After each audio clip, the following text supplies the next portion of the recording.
കഴിഞ്ഞ 10 വർഷമായി ഇന്ത്യൻ രാഷ്ട്രീയത്തിൽ മോദിയും അമിത്ഷായും ചേർന്ന് നടത്തിയ ബി.ജെ.പിയുടെ രാഷ്ട്രീയ അശ്വമേധത്തിന് പ്രതിപക്ഷ കക്ഷികൾ ചെറുതായെങ്കിലും കടിഞ്ഞാണിട്ട വർഷമായിരുന്നു 2024. ലോക്സഭാ തിരഞ്ഞെടുപ്പിൽ 400-ലധികം സീറ്റുകൾ എന്ന ലക്ഷ്യവുമായി മത്സരത്തിനിറങ്ങിയ ബി.ജെ.പിക്ക് ഒറ്റയ്ക്കുണ്ടായിരുന്ന കേവല ഭൂരിപക്ഷം പോലും നഷ്ടപ്പെടുകയും കോൺഗ്രസ് ഏറെ കാലങ്ങൾക്ക് ശേഷം ലോക്സഭയിൽ 100 തികയ്ക്കുകയും ചെയ്തത് പ്രതിപക്ഷ നിരയിൽ വലിയ ആവേശമാണ് ഉയർത്തിയത്. എന്നാൽ 2025 അവസാനിക്കുമ്പോൾ മോദിയും സംഘവും തങ്ങൾ നേരിട്ട തിരിച്ചടികളിൽ നിന്നും കരകയറി വരുന്ന കാഴ്ചയാണ് കാണുന്നത്. നമുക്ക് ഈ വർഷം നടന്ന പ്രധാന തിരഞ്ഞെടുപ്പ് ഫലങ്ങളിലൂടെ ഒന്ന് സഞ്ചരിക്കാം. ഈ വർഷത്തെ പ്രധാന തിരഞ്ഞെടുപ്പുകളിൽ ഒന്ന് ഉപരാഷ്ട്രപതി തിരഞ്ഞെടുപ്പായിരുന്നു. കാലാവധി എത്തും മുൻപേ ദുരൂഹമായ സാഹചര്യത്തിൽ ജഗദീപ് ധൻകർ രാജിവെച്ചതിനെ തുടർന്ന് നടന്ന തിരഞ്ഞെടുപ്പിൽ NDA സ്ഥാനാർത്ഥിയായി മത്സരിച്ച ബി.ജെ.പിയുടെ തമിഴ്നാട്ടിൽ നിന്നുള്ള CP രാധാകൃഷ്ണനാണ് മികച്ച ഭൂരിപക്ഷത്തോടെ വിജയിച്ചത്. NDA വോട്ടിൽ പിളർപ്പുണ്ടാക്കുക എന്ന ലക്ഷ്യത്തോടെ ആന്ധ്രയിൽ നിന്നുള്ള സുദർശൻ റെഡ്ഡിയെ കോൺഗ്രസ് സ്ഥാനാർത്ഥിയാക്കി ഒരു ശ്രമം നടത്തി നോക്കിയെങ്കിലും വോട്ട് ചോർച്ച ഉണ്ടായത് ഇന്ത്യ മുന്നണിയിൽ നിന്നു തന്നെയായിരുന്നു. അടുത്തതായി രാജ്യസഭയിലെ 14 സീറ്റുകളിലേക്ക് നടന്ന തിരഞ്ഞെടുപ്പാണ്. തെരഞ്ഞെടുപ്പ് ഫലം വന്നപ്പോൾ ബി.ജെ.പി മുന്നണിക്ക് 3 സീറ്റിന്റെ നേട്ടമാണ് ഉണ്ടായത്. കോൺഗ്രസിനും ആന്ധ്രയിലെ YSR കോൺഗ്രസിനും തമിഴ്നാട്ടിൽ നിന്നുള്ള MDMKക്കുമാണ് നഷ്ടമുണ്ടായത്.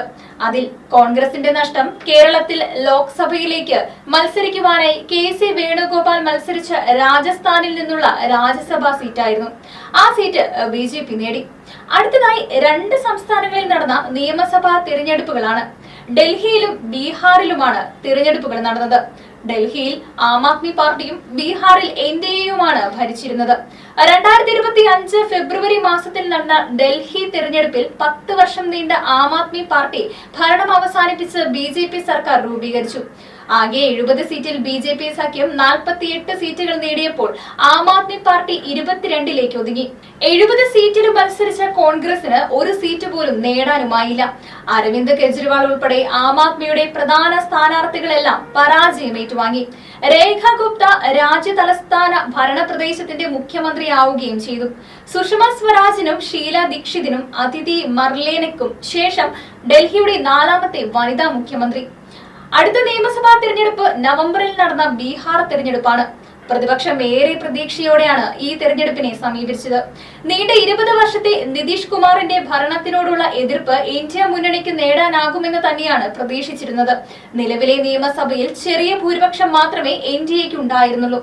അതിനൊക്കെ പുറമെ രാഹുൽ ഗാന്ധി രാജ്യവ്യാപകമായി ഉയർത്തിയ വോട്ട് ചോരി ആരോപണവും കോൺഗ്രസ് സഖ്യത്തിന് ഗുണകരമാകുമെന്ന പൊതുധാരണയും ഉണ്ടായിരുന്നു. എന്നാൽ ഫലം വന്നപ്പോൾ ചരിത്രത്തിലെ ഏറ്റവും വലിയ തോൽവിയാണ് കോൺഗ്രസിനും സഖ്യകക്ഷിയായ RJDക്കും സംഭവിച്ചത്. നരേന്ദ്രമോദിയും അമിത്ഷായും നേരിട്ട് നയിച്ച പ്രചരണത്തിനൊടുവിൽ ആകെയുള്ള 243-ൽ 202 സീറ്റുകളും NDA നേടുകയായിരുന്നു. കോൺഗ്രസ് കേവലം 6 സീറ്റിലേക്കാണ് കൂപ്പുകുത്തിയത്. ഈ തിരഞ്ഞെടുപ്പോടെ 2024 ലോക്സഭാ തിരഞ്ഞെടുപ്പിൽ നേരിട്ട താൽക്കാലിക തിരിച്ചടിയെ ബി.ജെ.പി മറികടന്നു എന്ന് തന്നെ പറയാം. ഇതിനോടൊപ്പം തന്നെ പല സംസ്ഥാനങ്ങളിലായി നടന്ന ഉപതിരഞ്ഞെടുപ്പുകളിലും ബി.ജെ.പി നേട്ടമുണ്ടാക്കി.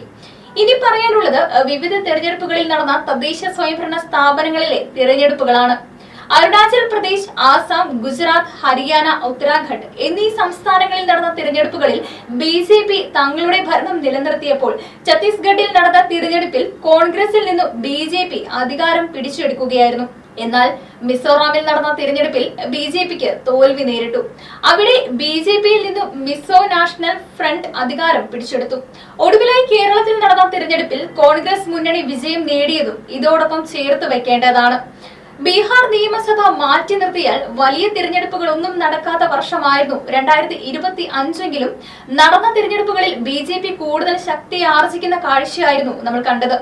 അടുത്ത വർഷം മാർച്ചിൽ കേരളം ഉൾപ്പെടെ 5 സംസ്ഥാനങ്ങളിലാണ് തിരഞ്ഞെടുപ്പ് നടക്കുവാൻ പോകുന്നത്. ഇതിൽ ആസാമിലും കേന്ദ്രഭരണ പ്രദേശമായ പുതുച്ചേരിയിലും മാത്രമാണ് ബി.ജെ.പി ഭരണമുള്ളത്.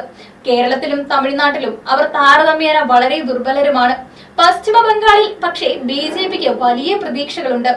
എന്തായാലും ആ തിരഞ്ഞെടുപ്പുകളിലേക്കുള്ള ഊർജം 2025ലെ മികച്ച പ്രകടനത്തിൽ നിന്നും ബി.ജെ.പിക്ക് ലഭിക്കാനാണ് സാധ്യത. കോൺഗ്രസിനെയും CPM-നെയും സംബന്ധിച്ചിടത്തോളം കേരളത്തിലെ ഭരണം പിടിക്കൽ നിലനിൽപ്പിന്റെ തന്നെ പ്രശ്നവുമാണ്. എന്തായാലും പുതുവർഷത്തിൽ പുതിയ രാഷ്ട്രീയ പോരാട്ടങ്ങൾക്കായി കാത്തിരിക്കാം.